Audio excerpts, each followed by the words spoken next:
অযোধ্যায় তো রাম মন্দির তৈরি হচ্ছে না? আমারও খুব ভালো লাগছে যে অযোধ্যায় রাম মন্দির তৈরি হচ্ছে। অবশেষে প্রভু রামের জন্য জন্মনগরী অযোধ্যায়, তার জন্য ভব্য মন্দির তৈরি হচ্ছে। যাই হোক, এখানে এটা কিন্তু রামায়ণের ওপর বই না।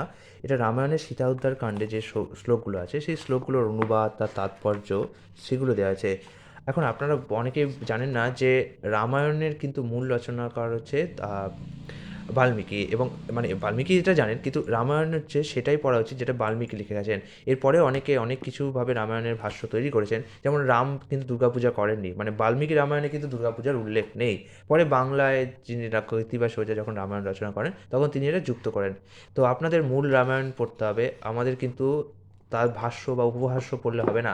আর টিভি সিরিয়াল দেখে রামায়ণ শিখবেন না। টিভি সিরিয়ালের টিআরপির জন্য এমন অনেক ভুলভাল জিনিস প্রচার করে যেগুলো রামায়ণ নয়। যদিও তারা রামের কথাই প্রচার করছে, কিন্তু এই যে সীতা উদ্ধার কাণ্ড, আপনারা কি জানেন যে সীতা দেবী কখনো অপহৃতই হয়নি? যে সীতা দেবী রাবণের থেকে শক্তিশালী ছিলেন, তিনি কী করে অপহৃত হয়ে যেতে পারেন? পারেন কি না? তাহলে রাবণ কাকে অপহরণ করলো? ছায়া সীতাকে, অগ্নিদেবের স্ত্রী ছায়াকে। অগ্নিদেবের স্ত্রী সীতা হিসাবে রূপ করেছে, এবং প্রভু রাম নিজেই চেয়েছেন যে আমি এরকম লীলা করব, এবং আমি এরকম লীলা করব বলেই তিনি ছায়া সীতাকে অপহরণের দিয়ে, রামচন্দ্র কিন্তু সবই জানতেন, কিন্তু তা সত্ত্বেও প্রভু জানা সত্ত্বেও লীলা করেন। যেভাবে আপনি আপনার সন্তানের সাথে লীলা করেন, সন্তানের সাথে আপনি যখন খেলেন না বাচ্চাদের মতো, তখন বাচ্চা হয়ে যান না? তেমনই প্রভুও সব জেনে, কিন্তু তাও তিনি লীলা করেন জগতে। তাই অনেকে বলেন শ্রীরামচন্দ্র কীভাবে তার স্ত্রীর অগ্নি পরীক্ষা নিলেন, নিজের স্ত্রীকে বিশ্বাস করলেন না? না, রামচন্দ্র এর জন্য অগ্নি পরীক্ষা নেয়নি। সীতার অগ্নি পরীক্ষা হচ্ছে প্রকৃতপক্ষে ছায়া সীতা অগ্নিতে সমাহিত হবে, এবং যে আদি সীতা সে উঠে আসবে, তিনি উঠে আসবেন। তো এগুলোকে আপনি জানতে পারবেন কোথা থেকে? রামায়ণ পড়লে, টিভি সিরিয়ালে রামায়ণ পড়লে নয়। টিভি সিরিয়ালে টিআরপির জন্য এমন অনেক কিছু করে, এবং তাদের তো অত রিসার্চ করার সময়ও থাকে না, তো তারা যেটাই মানুষ জেনে আসে সেটাই তাকে প্রচার করে। আর তারা যদি এখন অন্য কিছু প্রচার করেন, তাহলে ভাবেন যে লোক হয়তো নাও নিতে পারবেন। সবই তো টাকার খেলা। তবে হ্যাঁ, আপনারা যদি আমি একটা টিভির রামায়ণ বলে যে আদি সিরিয়াল যে দূরদর্শনে আসতো, সেখানে কিন্তু এই বিষয়টা দেওয়া হয়েছে। সেখানে কিন্তু বেশ ভালোভাবে বেশ রিসার্চ করে বিষয়টা তৈরি করা হয়েছে। তো জিনিসটা আমার খুব ভালো লেগেছে। যাই হোক, এখানে রামায়ণের কিষ্কিন্ধাকাণ্ড, সুন্দরকাণ্ড, অযোধ্যাকাণ্ড, তার যে ছোটো ছোটো ছোটো ছোটো যে আছে, শ্লোকগুলো আছে, সেগুলোকে ব্যাখ্যা করা হয়েছে। এছাড়া আপনার শ্রীমদ্ ভাগবতেও কিছু শ্লোক আছে, সেই শ্লোকগুলোকেও ব্যাখ্যা করা হয়েছে এখানে। আমাদের বুঝতে হবে যে আমাদের যে সমস্ত ইন্দ্রিয়, সেগুলোকে আমরা দমন করতে পারবো না। আমরা রাগ দমন করতে পারবো না। তো রাগকে কীভাবে কাজে লাগাতে হবে? আমাদের রাগকে ভগবানের জন্য কাজে লাগাতে হবে। হনুমানেরও তো প্রচণ্ড রাগ ছিল, কিন্তু সেই রাগকে কী করে দিল? লঙ্কা কাণ্ডে ব্যবহার করলো।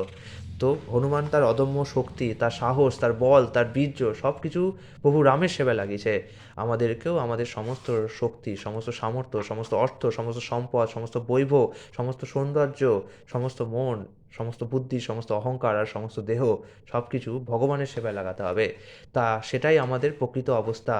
মাছ যদি মনে করে আমি ডাঙাতে নানান সুখ সংগ্রহ করবো, সেটা কিন্তু প্রকৃত অবস্থা নয়। ডাঙাতে সে কখনোই সুখ পাবে না।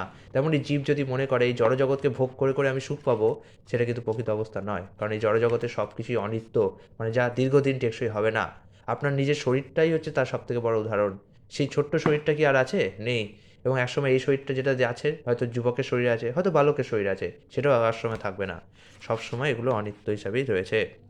তো যাই হোক, রামায়ণের সীতা উদ্ধার এই বইটি খুব ভালো তাদের জন্য যারা মূল বাল্মীকি রামায়ণের ব্যাপারে খুব একটা জানেন না, বা যারা ভাগবত এখনও কিনতে পারেননি, কারণ ভাগবতের পুরো খণ্ডটাই অনেক দামি, এবং পুরো একটা, এবং ভাগবত একটা একটা খণ্ডে বিকৃত হয় না। আমি জানি না কেন হয় না, বাট পুরো একটা একটা খণ্ডে বিকৃত হয় না।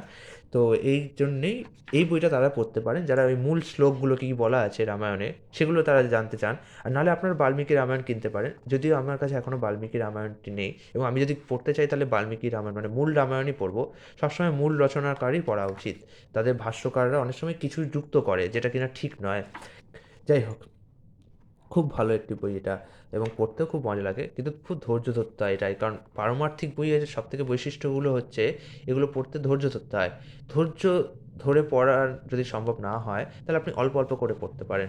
ঠিক আছে? আগামীকাল আবার আপনার সাথে দেখা হচ্ছে। আর কমেন্টে অবশ্যই আপনারা হরে কৃষ্ণ যদি লেখেন তো খুব খুশি হব, এবং এই সুযোগে আপনার একটা নাম করাও হয়ে যাবে।